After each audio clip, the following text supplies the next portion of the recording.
মহানবী সাল্লাল্লাহু আলাইহি ওয়াসাল্লাম হিজরতের আগে মক্কায় মুসলমানদের উপর অত্যাচার নির্যাতনের অসম্ভব কঠিন এক পরিস্থিতি।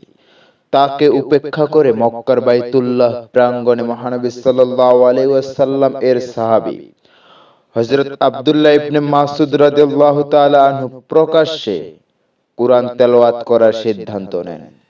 তিনি কাবা শরীফের মাকামে ইব্রাহিমের কাছে দাঁড়িয়ে উচ্চ স্বরে সূরা আর রহমানের কিছু অংশ তেলাওয়াত করেন। কুরাইশ নেতারা তা শুনে হতবাক হয়ে যায়। সঙ্গে সঙ্গে তারা তার দিকে ছুটে গিয়ে নির্দয়ভাবে তার মুখে আঘাত করতে থাকে। নির্যাতনের পরেও তিনি বলেছিলেন, আল্লাহর শত্রুরা আমার কাছে খুবই তুচ্ছ, আমি আবারও গিয়ে তাদের সামনে কুরআন তেলাওয়াত করব। তিনি প্রথম মুসলমান যিনি প্রকাশ্যে কুরআন তেলাওয়াত করেছিলেন।